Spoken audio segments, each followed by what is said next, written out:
How many people do not have EquatIO, I guess, because I can go I'll do that very quickly on how to get that. I can't see if anybody's saying yes or no. So here's what I'll do. Anybody, if you do not have it, this is the link. Excuse me. This is Peter, the link. there is a have and I don't have, so Okay. I might as well walk through it. Okay. So, and if you have it, you may not have the full premium version. So there's the link. I'll take you to this screen right here. And what you do is you simply fill out all this information. The only thing that may give you any pause is right here is the school district admin name, and that is Jim McNeil. And then the school district admin email is admincbvsb@gnesbez.ca. I can type that out in the chat if you want. Admin cbvsb@gnspes.ca. So if you fill those two things in, right to here, and then just click submit, it'll take up to 24 hours. When I installed it, I did it at 10 a.m. and it was 9:30 the next morning when I got access. Some people it's been quicker, but others it takes about 24 hours. So there's nothing really difficult to do, and it will give you the full premium version. So now, how do you use it? What'll happen is this right here is the EquatIO symbol, but you simply just click on the three dots and then click on the EquatIO icon. I don't have it in here because I've already clicked on it. So then it appears right here. So once you click on it, it opens up your EquatIO on the bottom of the screen. Now, what I'm going to do for the next little bit is just go through all the options. I'm going to go through them relatively quickly because we could spend hours and hours on this, but I want you to have a taste for what it does offer. And anytime you see this EquatIO icon right here, actually, this EquatIO icon right here, that means that you can insert an EquatIO image, okay? So I'm going to go through a little bit of the EquatIO and then how to use that in Google Forms or even in Google Drawings to put into any digital document that you make. So again, any questions, interrupt me. I encourage it. Don't worry, don't think that I'm going to be upset or anything like that. Okay, so to start off, if you click down here on the EquatIO and I go to options, you can see that this tells you what version you have right off the bat. So you might have a trial version. So if you uninstall a trial version and then reinstall what I just showed you, you'll get the premium version and it's absolutely free to teachers. Your math options, I changed the font size to large so that you guys can see it a little bit better. You can change it back to regular or smaller or even larger. Language, English, speech engine, I didn't mess around with this. It was automatic. It worked pretty well. And then for your prediction, I have math, chemistry, and formulas all clicked on OK. If you are teaching any science courses, this will come in handy as well. Okay. And you'll see, I'll show you something quick with that as well. The rest are just your options and your profile. And there's your about with all the EquatIO information, copyright information. So let's have a look. First thing we're going to look at is just inserting something. Let's get rid of all that so we don't have anything. So this is what comes up. So EquatIO is awesome because it has something like a predictive text. So before, if I wanted to write y equals x squared, I would have to write y equals x and then go into the, or have the equation editor and then click on the power button to put it up top. Now I can just go y equals x and I start to write out the word squared. So I'll say y equals x and I start to write squared and you'll notice that this pops up. Excuse me. I can just hit enter and now I have y equals x squared. if I wanted to do the square root, again, I can write SQ, and then I can see that the square root is there. I can hit the down key and hit enter, or I can click with my mouse, and then I can put whatever I want in the square. Let's say I want to do something like x squared. And then if I press the backslash key, it automatically turns it into a fraction. And then I can hit Y, but let's say I want to say cubed this time. And notice I only got the CU typed out, and then the cube appears, and I can hit enter. I'm just going to make the screen a little bit bigger so that you guys can see the things that I'm making, right? So for you to make any type of new equation is relatively easy, even with your units, right? Like, so let's say I'm doing meters squared, right? You can even type out meters. So there's your science ones right here, or you can put them in for velocity. So your meter, all your units are in there with the predictive text. If you think, if you can think of any way that the students would say it, it will work. So for example, if I said X over Y, it automatically puts it into a fraction. So there's many ways to do it. And the predictive text, I'm totally impressed with it and how easy it works. So if I said, if I'm doing high school math and I said Y equals, let's say sine, and we're going to say the sine of X plus 90. And my favorite thing to try and find a symbol for, degrees, and it's done for you. All I did there, and just to show you so I can slow it down again, I just typed in DEG and the degrees symbol showed up. And all I did was hit enter. And there we go. Very simple to change and add. All your trig ratios are in there. If you're doing, I believe it's grade 11 math, if we're doing the law of sines, I can just go like this. I literally typed in law and a list of them came up. So I can have that. I can then go in and change these, edit these to whatever I want. I wanted to. Very, very easy to use. Is there any, anybody that teaches Science 10 or chemistry, I can even do this. I can say methane plus oxygen. And then I can say arrow, and I want the right arrow.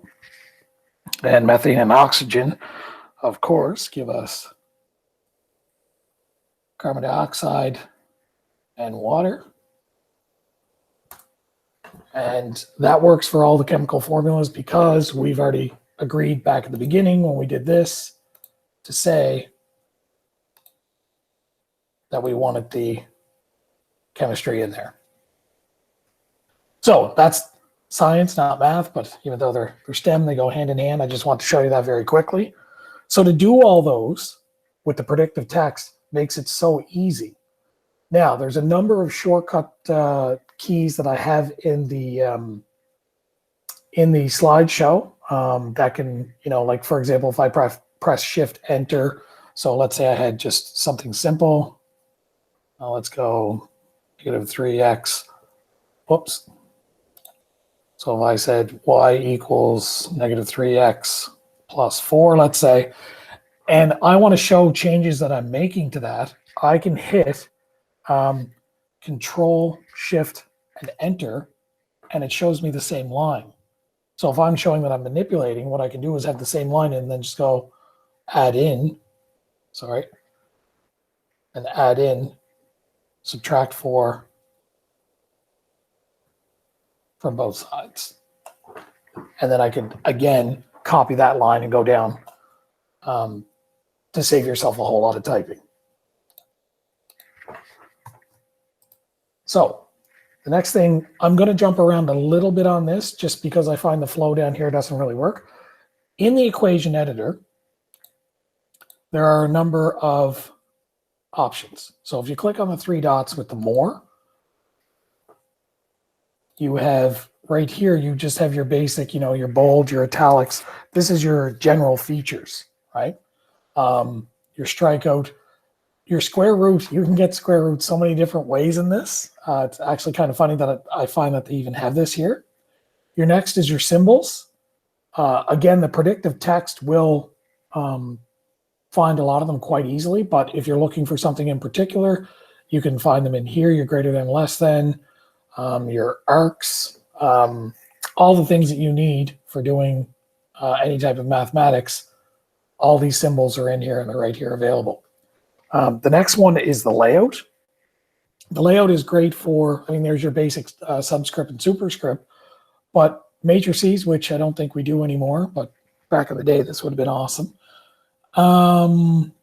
The other thing here is if you're doing the lower grades and you want to do vertical multiplication, this will have it set up for you, or vertical addition or vertical subtraction. The one that I like the most is the long division, right? So now this is set up so that I could have, if I did something simple, you can actually put in here. So if I was to put in for an answer 3, so 3 times 3 gives me 9, and the only thing I would say, subtract 9, and then I would say space, space. Here's a neat little aspect in the shortcut. If you do / and then type in underline, and then just hit enter. Oh, I didn't have it highlighted. Sorry, let me do that again. So if I highlight this, get rid of that. If I highlight this and then I hit / and type underline, then that actually underlines the image that I have. And I'm just putting a space there, and then I can hit, sorry, that was supposed to be a 1 up here. No one is correcting me on my math. I was wondering where that one was going, but I was giving you some leeway. See, I'm just trying to go for engagement here, right? So 1 times 3, I was trying to do an easy one. I was like, oh, I should have did 999 or whatever. Anyway, so that will give me 3. And then, of course, my remainder here is going to be 0, but I bring down my other 3. But you can set it up quite easily. I should have had a better example for this. Last night, I was doing a division of polynomials, and I was actually pretty impressed how well that worked. If you want, I can do an example of that. Does anybody? Whatever. So, well, here, let's do this. We'll go back. You have a yes, please. Okay, all right. Gonna make it tough on me. All right. So I go into long division. Now, the best thing, honestly, is to have it written out first, right? So you already have it written out with an answer, just so that it's nice and easy to see. So I'm gonna say 2x plus 3. And I'm going to say that, how many times does that go into? 2x cubed plus 7x squared plus 2x. God love Google that I had this example ready to go. Plus 9. Now, if you notice, this line didn't come across. And I discovered this when I was kind of messing around with this. If I do this, instead of putting, like as soon as I put that cube in there, that's what happened. But if I go 2x plus 7x plus 2x plus 9, and then I go back in and I just go cubed, and I go squared, this top line then does the whole thing. So little glitch there, but you know, it's not anything that we can't do. So I know that this is going to go in up here. I'm going to say x squared. So x squared times this. I put in my new line, and I'm going to have 2x cubed plus 3x Oops. Sorry, I hit my touchpad. 2x squared plus 3x. 2x cubed plus 3x squared. And I have all this. I need to push it over. But what I'm going to do is I'm going to highlight it first. I'm going to hit / and then underline. So now it goes over. And I can hit enter. My answer there is going to be, let's make this a little bit bigger so that we can see the whole thing. My answer there is going to be 4x squared plus 2x is my remainder. So I'm then going to have to multiply up here by 2x. So then I say 2x times 2x is going to give me 4x squared plus 6x. If I make a mistake here, people have to call me out on this, but I'm going to underline this again and / and then underline. And then that's going to leave me with a negative 4x. And I bring down my 9 plus 9. Oh, I forgot to do this. Let's bump this over a little bit. Sorry.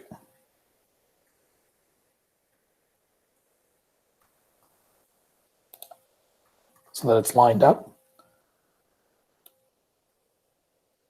And again, I can highlight this and do the / to say underline. So now I'm going to multiply by -2. And down here, that's going to give me negative 4x minus 6. And I'm going to highlight this, / underline. And my remainder is now going to be 15. So I have this entire polynomial, long division of polynomial. So what I can do is I just click Insert Math.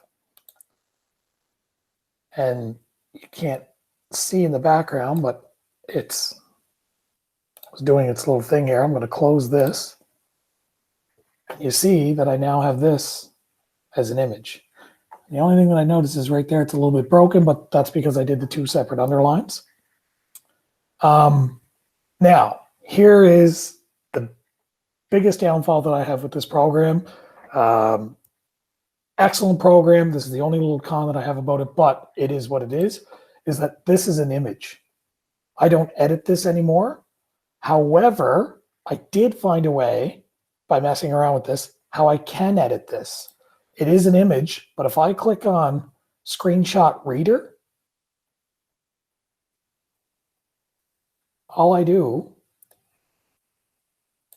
is I highlight it, and I'm going to do a Screenshot Reader later, but I did want to show this because now I can take this image. 4 lines, line 1. No, stop. The fraction. Stop.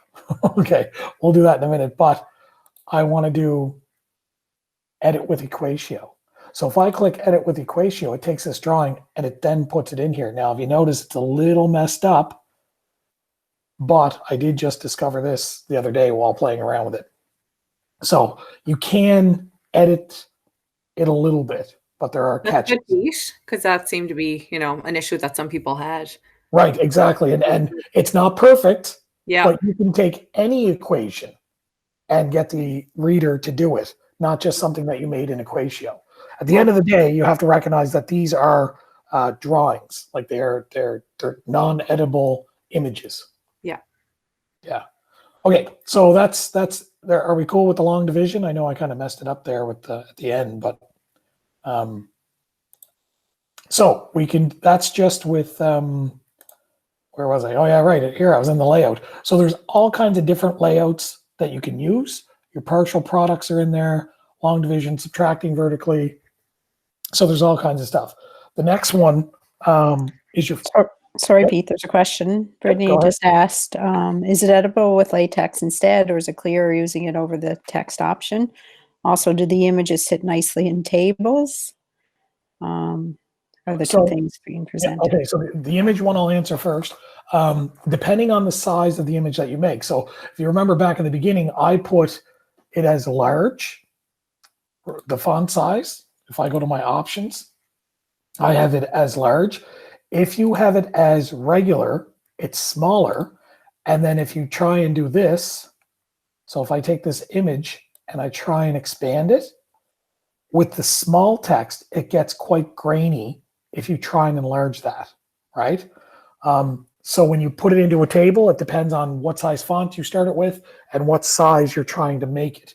But yeah, it's just like any other image that you're trying to put into a table, it will fit fine. The first question was about the latex editor. You can get into that. I'm going to go over that in a minute. I don't do a whole lot with. Actually, I'll talk about it right now. The latex editor. So if I did something like very simple,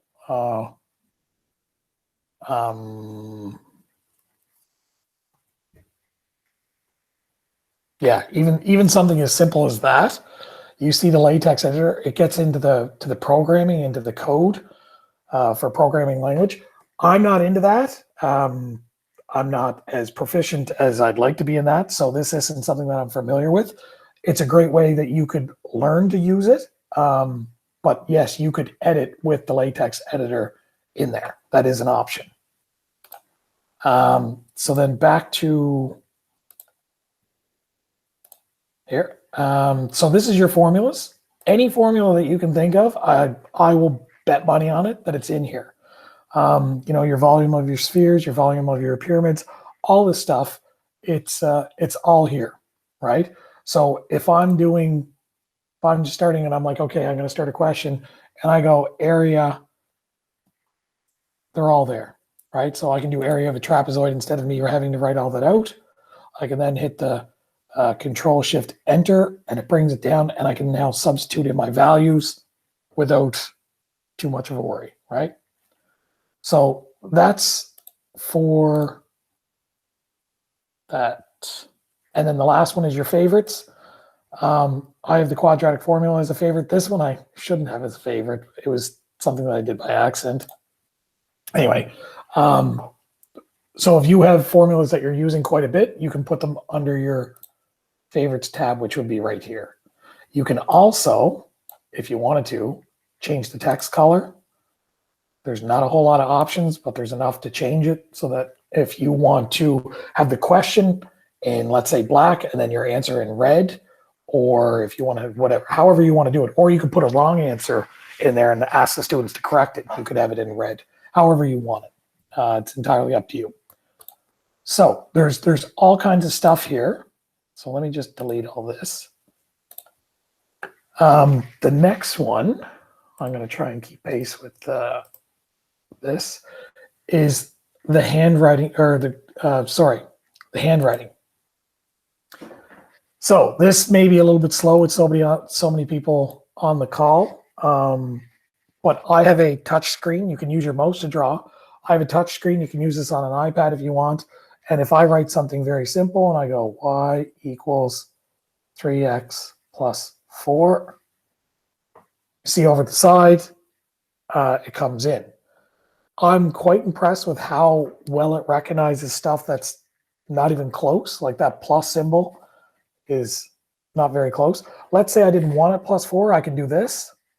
I can strike out the 4 and change it to a 5.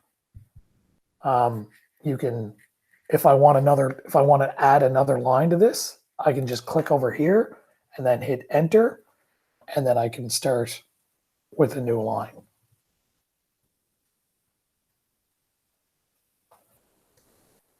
Right? So I can do that as much as I like. The other thing that you can do, and you can make it a little bit more difficult, is let's say I had something like negative 5x cubed n. Oops, I held that down. I don't want that 1 up there. So I can just get rid of it. And then I want to make it a fraction. And I'm going to say m to the power of 8. But I want that whole thing squared. So this is great for grade 8 and grade 9 when you're doing your power laws. I don't think you would do this in grade 8, but so then I can click over here. I can hit equals, and then I can show what this is. I actually didn't want that negative out front. I wanted it. So I can put it right here by making that change if I wanted to. I can then go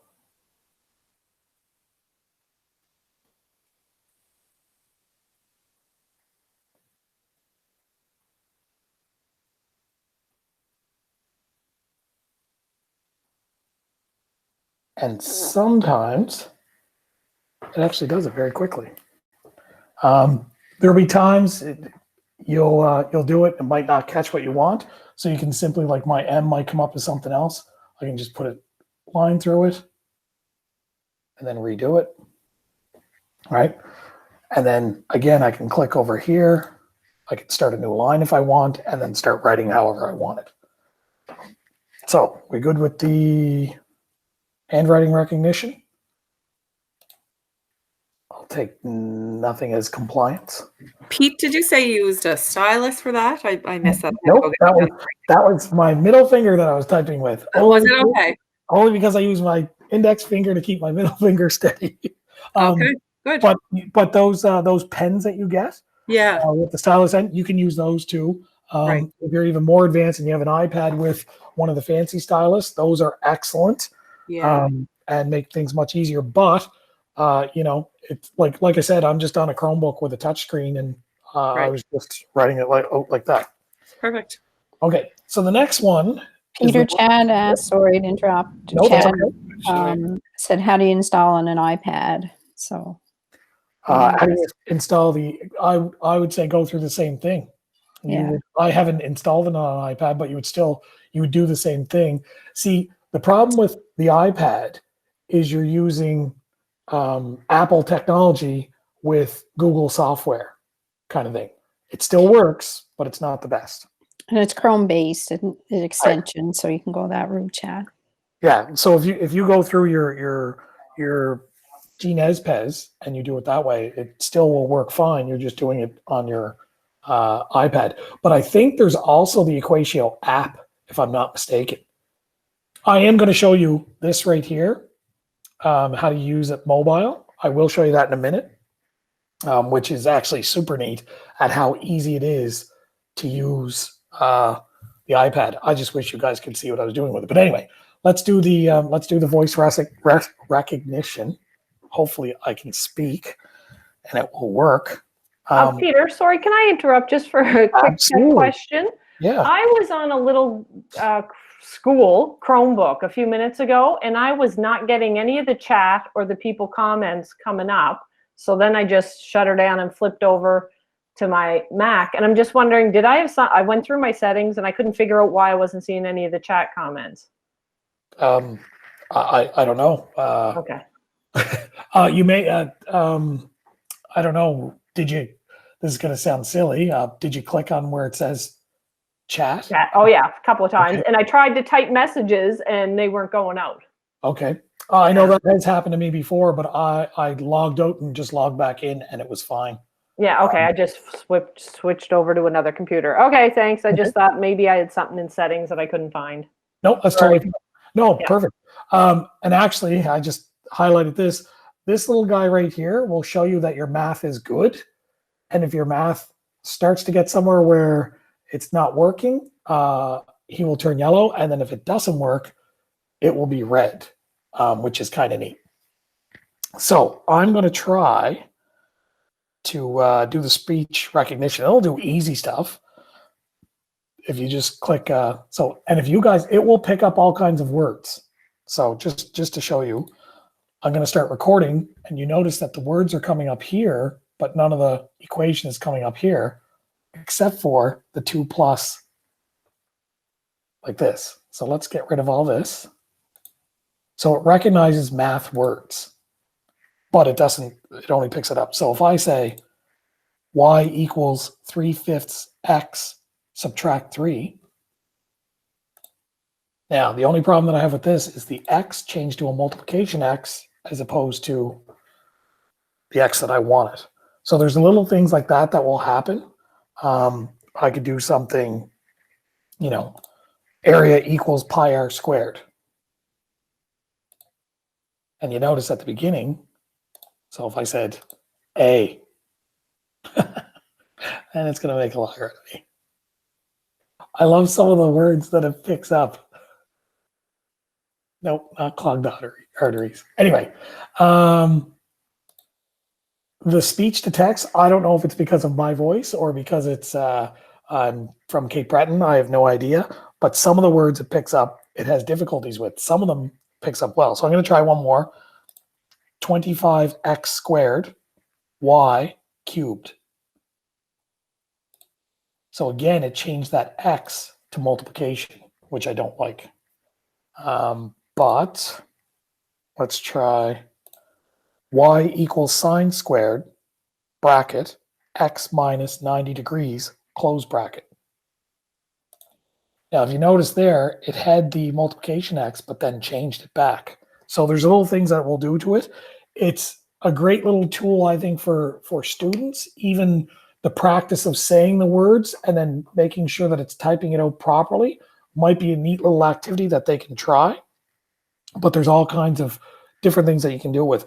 I actually spoke out quite a long powers fraction one, and I was impressed that there was only little minor errors in it. So, you can use it that way. I find it just as easy to type it with the recognition tool that way, predictive technology that it has. So are we cool with the speech one, or do you guys want me to fumble through that some more? I'll take that as yes too. All right.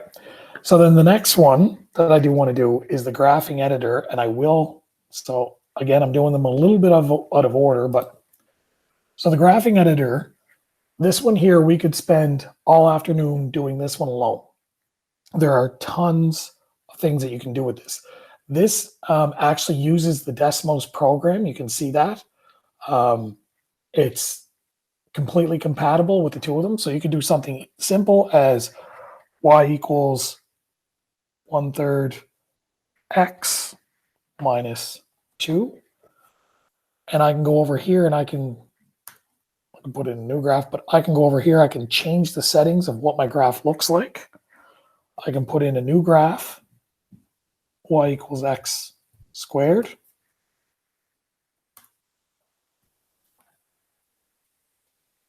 Now, oops.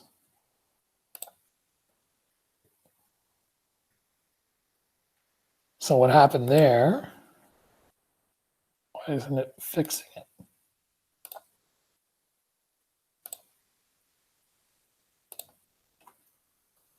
Y equals x squared.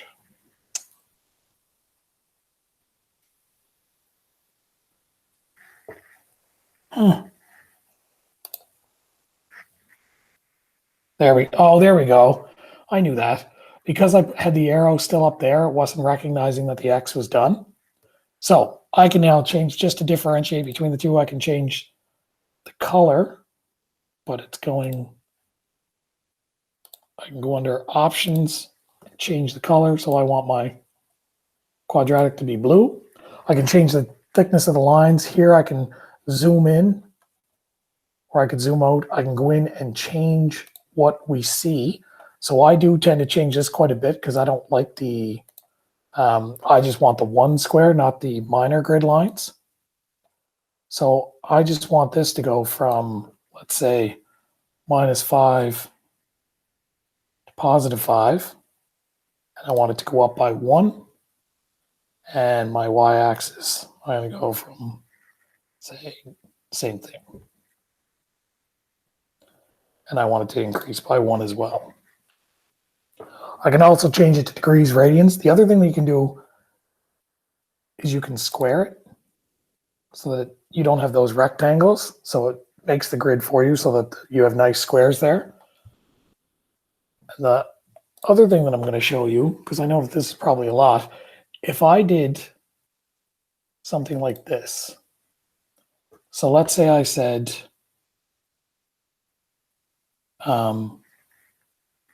this is s squared.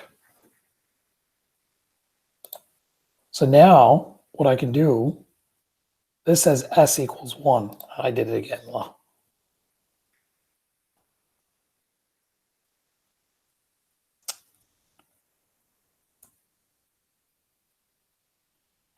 wow.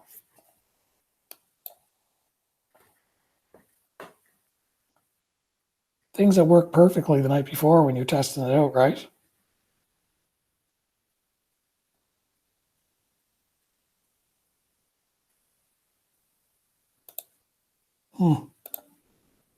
Try one more time. Let's try Q.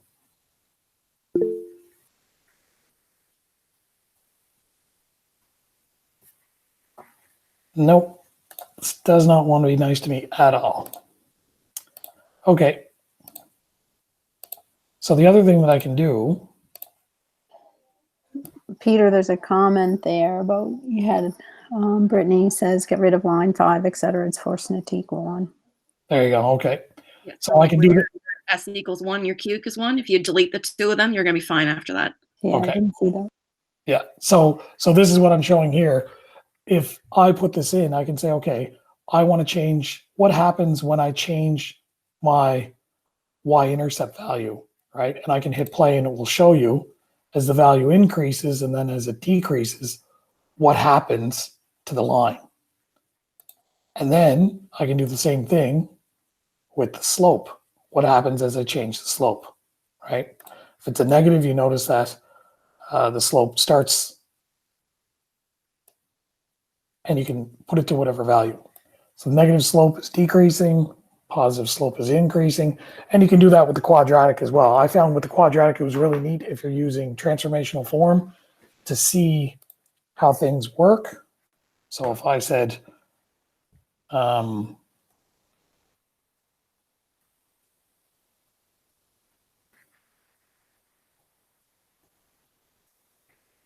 so as I, oh, is it going to do it again? There we go. So as I increase the value here, I can see what's happening to my graph here. And I don't know if the animation is working well for you or not. It's kind of choppy on my end. And then the same with my Q value. We see the horizontal translation, what happens there. So that's just a couple of things with the graph. You can pretty much do what you like, make any type of graph that you want. And the predictive text writing happens with this as well. And then you can insert the graph. So if I want this graph on my page,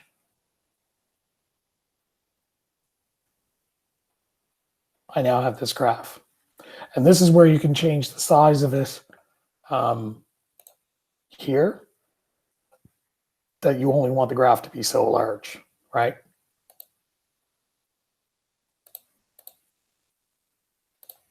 So you could have it like that if you wanted.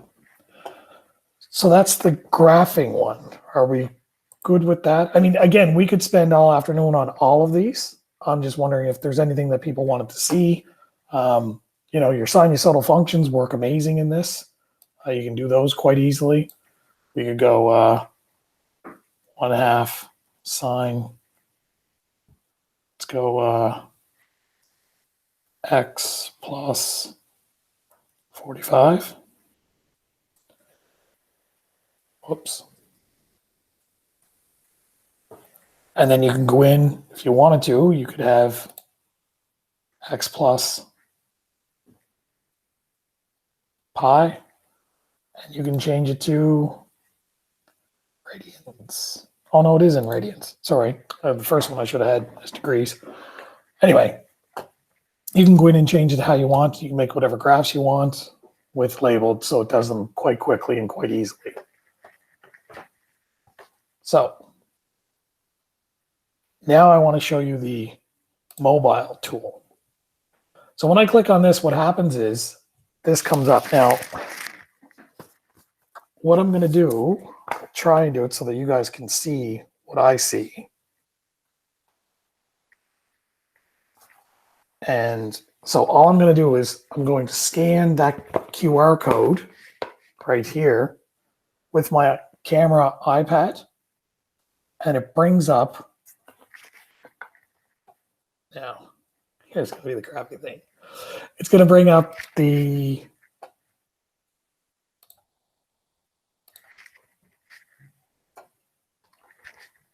so I'm going to turn my camera on so that you can see me, just so that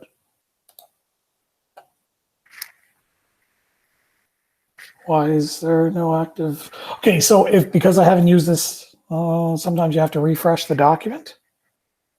I'm just refreshing that, and you guys can't see that because I'm not sharing. Let's try that again so you guys can see what I'm doing.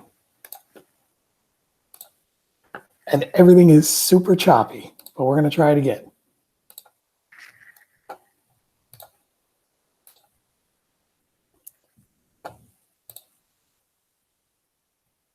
So I go here and I've refreshed my document and I turn EquatIO on.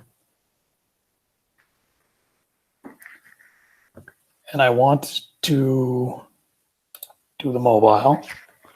Oh, there we go. Now, okay, so now it's up. I didn't have to rescan it again. It's up now on the.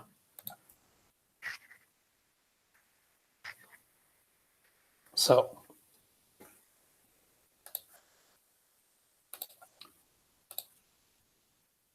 I don't know how well you're going to see this, but we're going to try. So.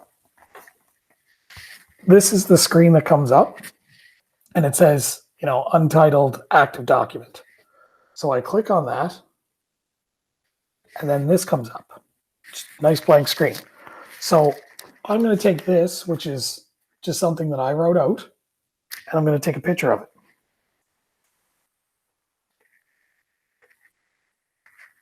So it'll ask for access to your camera. And then you get this. So you can adjust it so that it is in the whole screen.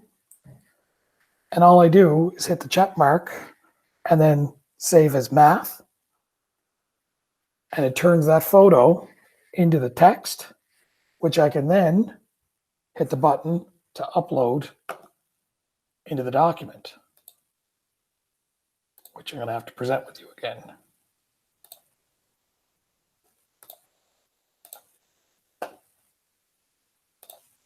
So now when I go to the document, there is exactly what I had written out. So I envision using this in the classroom. You know, students, of course, can't work in groups anymore, but maybe students, as they're working, you want to put their stuff up on the overhead. You can quickly take a picture of their work without touching anything that's theirs, and then project it onto the overhead as a photograph, because you can also save it as the photograph as well, or as the work that they have in an editable form. So I really like, that's the mobile aspect. I don't know, because someone had a question earlier, that may be helpful with that. So are we good with the mobile one? There's a couple. The mobile one also has if you have a stylus for your iPad, you can then use the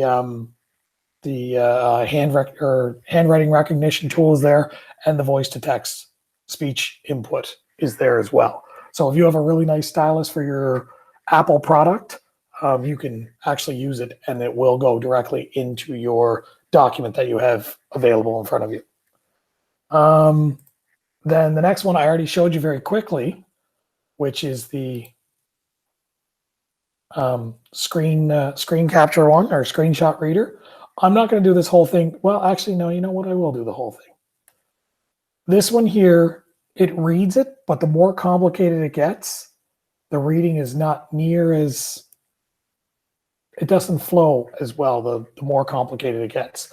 But I'll let you guys judge for yourself. 5 lines. Line 1, open paren x minus 1 close paren squared equals open paren the square root of x plus 1 close paren squared. Line 2, 2 minus 2x plus 1 equals x plus 1. Line 3, x squared minus 3x equals 0. Line 4. Yeah, so we don't have to go through the whole thing. You can see that it's not perfect, but as a student, if they're visually impaired or whatever, or if they have difficulty reading, whether it's dyslexia, dyscalculia, any of these things, this voice recognition tool is an option. Again, yep, go ahead. It reads the operations tool, which is nice, as opposed to other programs that we've used in the past, which Right. is good. And if I had let it play, it would have read x equals 0 or x equals 3. It would have read the or as well, which I didn't expect it to do it. The biggest problem that I had is how it doesn't say bracket. It says open paren, close paren. So that might throw some students off. But after using it for a bit, you will recognize it. So then again, this is where I found that you can copy the latex of it if you want to do that, and that will put it into this part. You can also, like I said before, make a copy of it. Where did it go? Did I lose it already? Yes, because I clicked. So now I'd have to show that again. So let's just do this right quick, smaller one.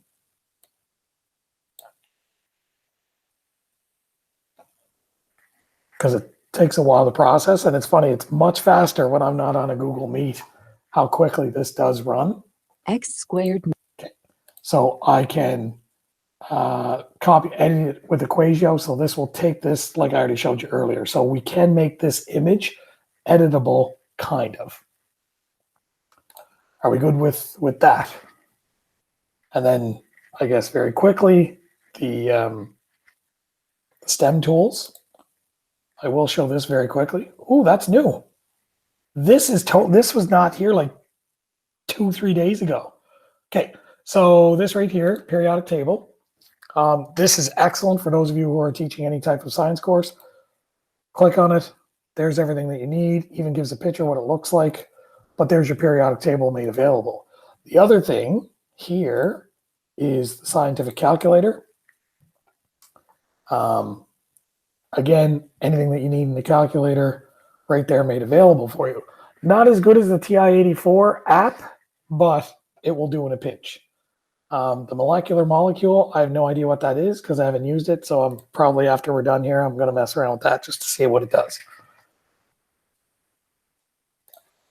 So then finally, we have the math space. Now the math space is a whole other thing unto itself. It's kind of like your Google Drive.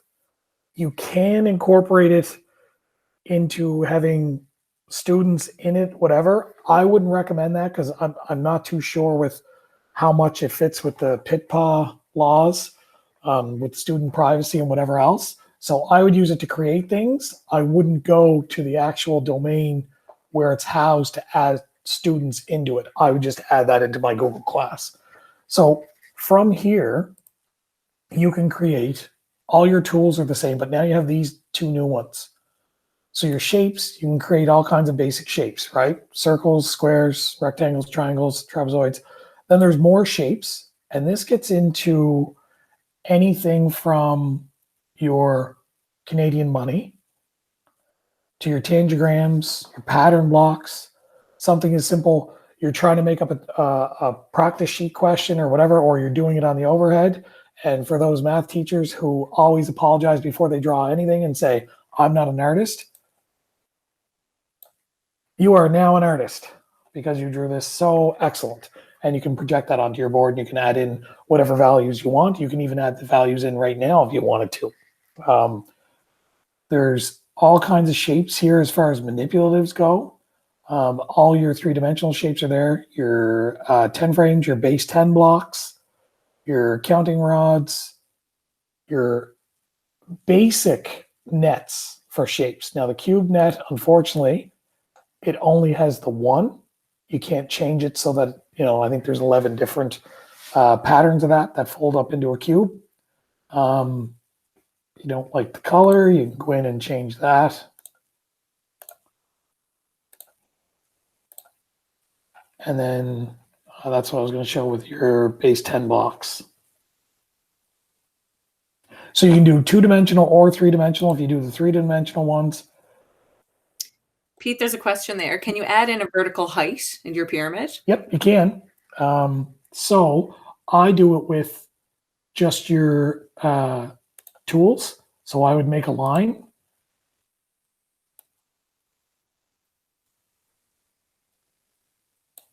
And then like that, if you wanted to, you can change the color of the line. You can change the color of the line. Just not today. Not today. Yeah, you totally can change the color, because what I was doing was I was making it dotted. Oh, there we go. Oh, Yeah. silly Peter, it's over here. Anytime you select something, it's over here, right? So let's change this to, I wanted it as a dotted line. I want this one as a dotted line, right? Mm-hmm. So you can change it that way, and you can change the width so it's not as thick as the other ones, right? So you can add in your stuff like that, and then you can add in your numbers if you want. So yeah, you can add those in. Yep. Okay, I didn't know if that was a question or not. So then the other thing is, when you do these, I can make these a little bit bigger. How do you add the numbers into the 3D diagrams? Okay, so then you just add in text, right? So right up, where's the text option? You literally just add in text right here. So if I say, I don't need the text part, I could say 30 meters, let's say.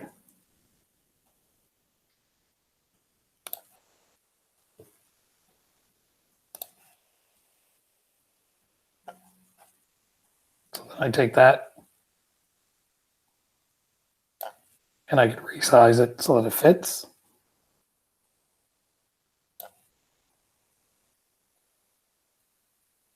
Like that.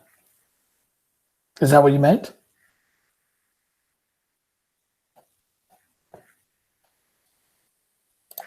Okay, so yeah, any of the manipulatives that we use,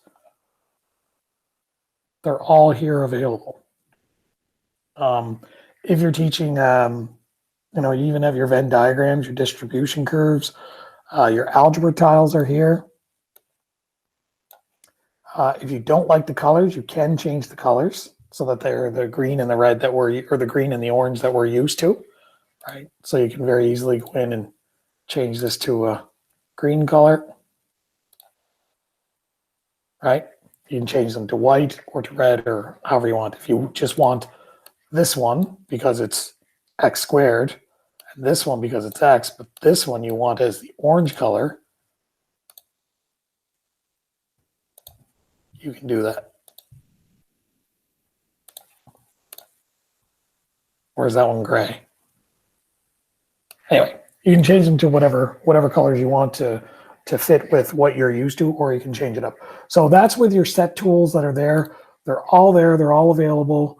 There's, even if you're, let's say you're making a question for a physics problem and a rocket is shot into the air, someone drives a bicycle over a cliff, whatever, someone's flying a hot air balloon, you can make those questions and put those small little things in there, which, make a little bit of a difference. If you're teaching physics, there's all kinds of the physics stuff in there. So yeah, all that's in there. You can even have your coordinate plane with a set amount of ticks, however you want. I'm going to redo that because we're going to use the other tool to do that. So let's trash all of that.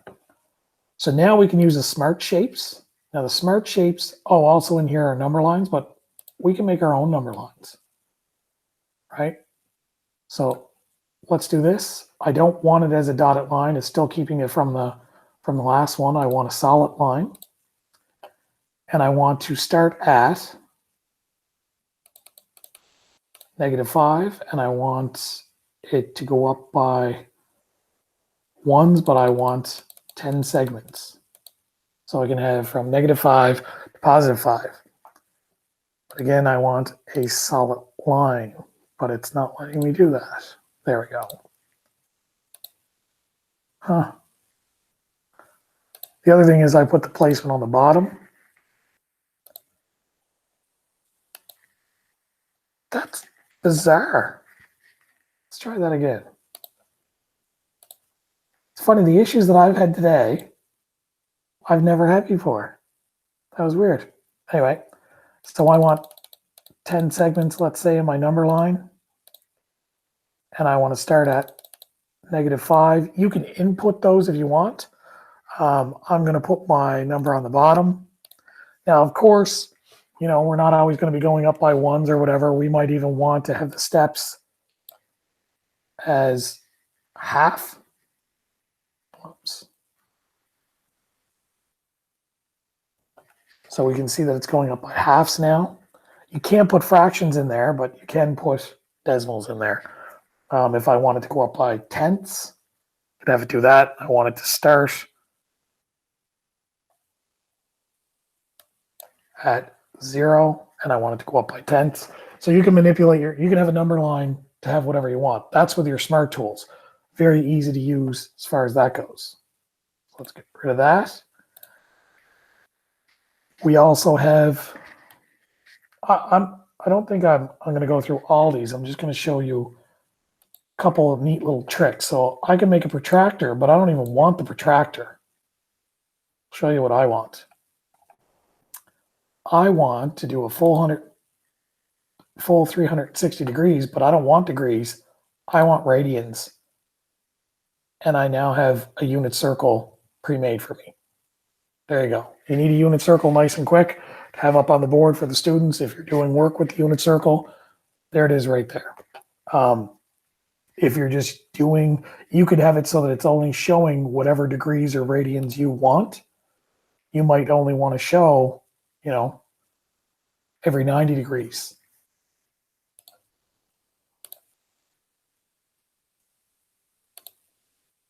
Just if you're showing that this is, you know, if 180 degrees is pi, then half of that, which is 90, would be half a pi. Then 3/2 pi is 270, so on and so on. So that's just a neat little tool to use. But there's all kinds of stuff in here with angle measurements, fractions. You can make, so you want to make a fraction bar, fraction circle, you want to make coordinate plane. You can do that very easily. Again, same thing. I'm going to go in here. I'm going to put, the big thing for me is I put the label on the bottom. You can change the number of ticks you have in your graph. You can change, you don't want the arrows, you don't have to put them in, you don't want the labels, you don't have to put them in. There's all the things that you can do with this that make it pretty easy to create with it. And then I will show you how to make fractions. If you're trying to make fraction, whatever, this is more for the middle school. Let's say I want 3/5. Let's say I want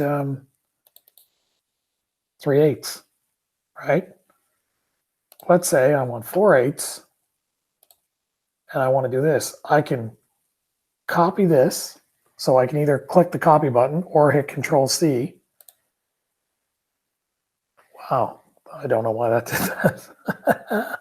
I can't believe the things that this thing is doing. All right, so I'm going to copy that, and then I'm going to paste it, the exact same one, and I'm going to put it underneath, but I want to show that 4/8 is the same as